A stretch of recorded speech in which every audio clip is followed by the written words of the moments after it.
যখন আন্দোলনে ভাষণটা দিত তখন শরীরে রক্ত পশম দাঁড়া যেত, এখন মনে হয় যে ওরা সত্যি রাজাকার। তাদের বিরুদ্ধে অভিযোগগুলো কিন্তু প্রচুর, একটা অভিযোগ কিন্তু প্রমাণিত না।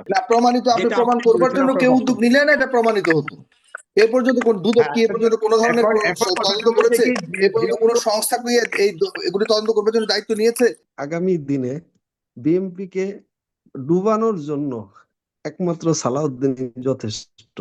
যারা ছাত্র ছিল তারা কি এই 1500 মানুষ শহীদ হয়েছে, তারা কি শুধু এই 4-5 জন মানুষকে বা 10-12 জন মানুষকে এমপি বানানোর জন্য, তাদের দল গঠন করার জন্য, তাদের দুর্নীতি করার জন্য? যখন এগুলো চিন্তা করি তখন খুবই খারাপ লাগে। তারা তো পারতো যে সারা বাংলাদেশের ছাত্রদের একসাথে সমন্বয় করে নতুন আওয়ামী লীগ বা বিএনপি বা জামাতের সূচের আগায় রাখতে পারতো। তারা কয়েকজন মাত্র মিলেমিশে 10 জন 12 জন মানুষ মিশে তারা একটা দল গঠন করলো। তারা বাংলাদেশের কোটি কোটি টাকা মারলো, কত দুর্নীতি বিষয়ে কথা শুনতে হইতেছে তাদের বিষয়ে। ওইটা প্রমাণিত বা না প্রমাণিত হতে পারে, কিন্তু ওদের বিষয়ে কথাগুলি কেন উঠবে? ওদের পিছনে তো সারা বাংলাদেশের মানুষ আমরা দাঁড়াইছিলাম। আমি আওয়ামী লীগ করি না, আমি বিএনপি করি না, আমি জামাতও করি না, কিন্তু ওদের পাশের দিকে দাঁড়াইছিলাম। ওরা কেন আমাদের সাথে গাদ্দারি করবে বা এরকম দল গঠন করে পুরো বাংলাদেশের ছাত্রদের থেকে? এখন সামনে যদি কেউ সুরাচার হইয়া উঠে, বাংলাদেশের মানুষ তো ছাত্ররা তো নামবে না, কারণ জানে যে ধান্দা করার জন্য আবার নতুন করে আন্দোলন করা শুরু করছে।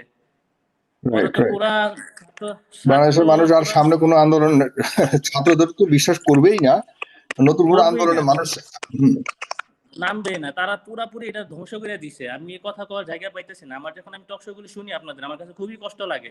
এই বিষয় নিয়ে কথা বলেন না আপনারা। আপনি আজকে অনেকদিন পর হয়তো বা সুযোগ কথাটা বলতেছেন, আপনি যুদ্ধ নিয়ে বেশি বইরেছিলেন, কিন্তু ওরা যে পরিমাণ ইয়াগুলি করছে, এগুলি বাংলাদেশের মানুষের সাথে পুরা বেইমানি। ওই যে বলে না, আমি কে তুমি কে, রাজাকার, ওরা সত্যি রাজাকারই করছে এখন আমাদের বাংলাদেশের মানুষের সাথে। যখন আন্দোলনে ভাষণটা দিত তখন শরীরে রক্ত পশম দাঁড়া যেত, এখন মনে হয় যে ওরা সত্যি রাজাকার। আচ্ছা, না ঠিক আছে, ওই সময়ের বিষয়টা, ওই সময়ে ওদের ওই ভূমিকা নিয়ে কোনো ধরনের সন্দেহ করা যাবে না, কিন্তু পরবর্তীতে তারা সময় ভূমিকা বলতেছি না, আমি এখনকার কথা বলতেছি। এখনকার বিষয় নিয়ে কথা বলছি। তৎকালীন সময় যা করেছে শেখ হাসিনার, দুইটা জিনিস বলা যাবে না, দুইটা জিনিস বলে, কারণ এটা যে কারো খেলা না। আমি প্রিয় দর্শক শ্রোতাকে বলতে চাই, আমরা এত সকাল এই পর্যায়ে বলা মানে আমরা মনে হয় যে খুব একটা মানে অবিবেচক হয়ে যাব, কারণ তাদের বিরুদ্ধে অভিযোগগুলো কিন্তু প্রচুর, একটা অভিযোগ কিন্তু প্রমাণিত না। তাহলে এই অভিযোগগুলোর পেছনে কিন্তু অনেক রহস্য থাকতে পারে। প্রমাণিত আপনি প্রমাণ করবার জন্য কেউ উদ্যোগ নিলে না, এটা প্রমাণিত হতো। এ পর্যন্ত কোন দুদক কি এ পর্যন্ত কোনো ধরনের তদন্ত করেছে? এ পর্যন্ত কোনো সংস্থা কি এগুলি তদন্ত করবার জন্য দায়িত্ব নিয়েছে? তারা ক্ষমতায় ছিল, তাদের দায়িত্ব নেওয়া উচিত। এই সংস্থাগুলো অভিযোগগুলিকে আপনি ফেলে দিতে পারেন না, অভিযোগ তো উঠবেই। এই অভিযোগগুলিকে যাচাই করবার জন্য তো একটা টিম তো থাকা উচিত, একটা বলা যায় এটাকে একটা গ্রুপ তো কাজ করতে হবে। দর্শক ভাই যেটা বললেন, এখন যদি আপনি এটা বলেন তাহলে তো বাংলাদেশ আরো নিরাপদ হয়ে যাবে, যে কেউ ছাত্রদের কথায় আসবে না। ছাত্রদের কথা তখন আসবে না যদি কোনো তদন্তকারী সংস্থা সরকার গঠন করে দেয়। যেমন কয়েকদিন আগে আসিফ মাহমুদ তার অ্যাকাউন্টের সব স্টেটমেন্ট দিল, তাহলে সরকারকে ওই জায়গায় চুপ থেকে যাওয়া উচিত ছিল? সরকারের উচিত ছিল যে তার বিরুদ্ধে সরকারিভাবে তদন্ত করা, যে তার স্টেটমেন্টটা সঠিক না সে মিথ্যা কথা বলছে। আসিফ মাহমুদের কথা বলছে, সে তো তার সব বইয়ের অ্যাকাউন্ট, সব অ্যাকাউন্ট গুলো সে সব অ্যাকাউন্টের ইয়েগুলো দিয়ে দিয়েছে। তাহলে সরকারকে এটা তদন্ত করা, যারা দুর্নীতি করে, যারা দুর্নীতি করে হাজার কোটি টাকা, তারা কখনো ওই ব্যাংকের মধ্যে টাকা লুকায়। হ্যাঁ, এগুলি এই কারণে তো সরকার তো সাধারণ মানুষকে পাইছে বোকা আর বুঝাই দিয়েছে, মানুষও বুঝে নিছে। ধন্যবাদ জনাব রনি, ধন্যবাদ। আমরা তো বুঝি নাই, আমরা চাই যে সরকার কেন চুপ? সরকার কেন তাদের কাছে বিশ্বাস করলো? আচ্ছা, আমরা বোকা, সরকার চুপ করে আছে কেন? সরকার কেন এটা লিখে তারা খোঁজ করে বের করছে না? জি, ধন্যবাদ জনাব রনি, ধন্যবাদ আপনাকে। নজরুল ইসলাম বলুন। আসসালামু আলাইকুম। বলেছেন অনেক লম্বা কথা বলেছেন, ধন্যবাদ। আসসালামু আলাইকুম সম্মানিত সঞ্চালক ভাই, অতিথিবৃন্দ, বিষয়টা যেখান থেকে দেখছেন। আপনি যে সঞ্চালক ভাইয়া যে শিরোনাম দিয়েছেন অতি সংক্ষেপে, যে 2400-তে এই পর্যন্ত ক্ষমতার হাত বদল, আমলা নেতার জয়, ঋণের ভারে জাতির গার হাড্ডি মাংস ক্ষয়, এছাড়া আমরা কিছুই পাই নাই। একটা দেশ সুস্থভাবে চলে যদি সংবিধান, সংসদ এবং সাংসদরা সঠিকভাবে দেশকে পরিচালনা করে।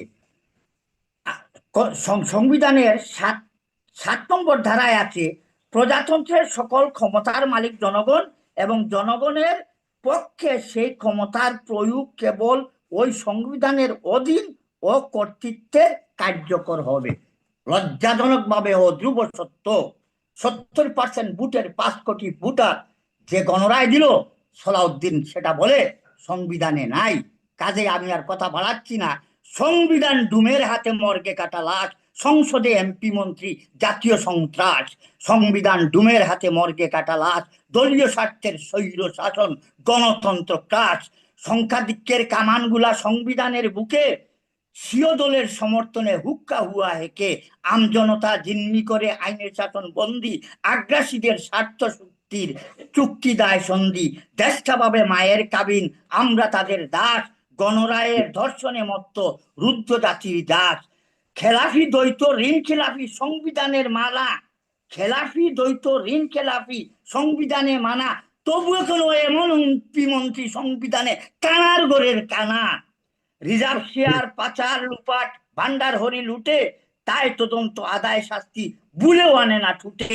সুইস ব্যাংকে টাকার পাহাড়, বেগম পাড়ায় বাস, এরাই আবার জাতীয় খেতা নিষ্ঠুর পরিহাস। জুটছে গলে নজরুল বলে এরাই সন্ত্রাস। আমাদের রক্ত দান বৃথা যায়নি সেই পলাশী থেকে আজ পর্যন্ত। কিন্তু মির্জাফর, আমি শেষ কথাটাই বলি, তারেক সাহেবকে বলছি, পলাশীর 57 মির্জাফর, নবাব সিরাজুল্লাহ শুধু একটা ক্লাব, একটা মির্জাফর পরিবেষ্টিত ছিল। তারেক সাহেব, আপনার মেয়ে এবং আপনার কন্যা সন্তান ছাড়া আর যারা আপনার চতুর্পাশে আপনার দলীয় সাধারণ মানুষ নয়, আপনার দলীয়, এরা মির্জাফর অমিতার জগৎ শেঠের ভূমিকায় আপনার মায়ের জেনারেল জিয়াউর রহমানকে ধ্বংস করার ষড়যন্ত্রে লিপ্ত। আপনি আল্লাহর কাছে দোয়া চান এবং আপনার কৌশলে আপনি অবস্থান নেন। ধন্যবাদ সবাইকে। আসসালাম। আপনাকে ধন্যবাদ। মনিরুজ্জামান শুনতে পাচ্ছেন? জি জি, শুনতে পাচ্ছি। আপনাকে দেখা যায় না, বলুন কোথা থেকে বলছেন, বলুন। সাগর ভাই, আমি একটু অপ্রস্তুত অবস্থা আছি। আমি নেদারল্যান্ড থেকে বলছি। আমি একজন প্রবাসী। আচ্ছা, আপনি কি হেডফোনে কথা বলছেন? স্পষ্ট না। আপনি নেদারল্যান্ড থেকে বলছেন, একজন প্রবাসী, বলুন। আমি হেডফোনটা একটু বন্ধ করে। হেডফোনটা বন্ধ করুন, হেডফোনে সরাসরি কথা বলুন, কারণ আপনার কথা না, গুম গুম শব্দ হয়। হ্যাঁ, এখন ধন্যবাদ সাগর ভাইকে। সাগর ভাই, আপনার টক শো দীর্ঘদিন যাবৎ দেখি। যখন স্বৈরাচারের পতন হলো, তখন আপনার বিশেষ ভূমিকা। আমরা তো প্রবাসে নিয়মিত আপনার যে talk show face the people প্রতিদিন আমরা দেখতাম এবং আমরা একটা আশার সঞ্চয় পাইতাম যে হয়তো বাংলাদেশের পরিবর্তন একটা ঘটবে। এই পরিবর্তনটা আসছে, ছাত্র জনতা সবাই মিলে যে পরিবর্তনটা নিয়ে আসছে, আমরা আশাবাদী ছিলাম। আমরা বিএনপি ঘরানার লোক, সবসময় আশাবাদী ছিলাম যে তারেক রহমান সাহেব, উনি লন্ডনে ছিল, এই যে ইউরোপ লন্ডনের যে কালচার উনি দীর্ঘদিন ছিল, উনি ধারণ করছে এবং দেশটা পরিবর্তন হবে। কিন্তু সবকিছুই ঠিক আছে, কিন্তু বর্তমান প্রেক্ষাপটে একজন সালাউদ্দিন যে আবির্ভাব হয়েছে, সংবিধান প্রণেতা, স্বরাষ্ট্রমন্ত্রী, ওনার সকল বিশেষণে উনি বিশেষণ। ওনার এমন কোনো অভিজ্ঞতা নাই যে সালাউদ্দিন সাহেবের নাই।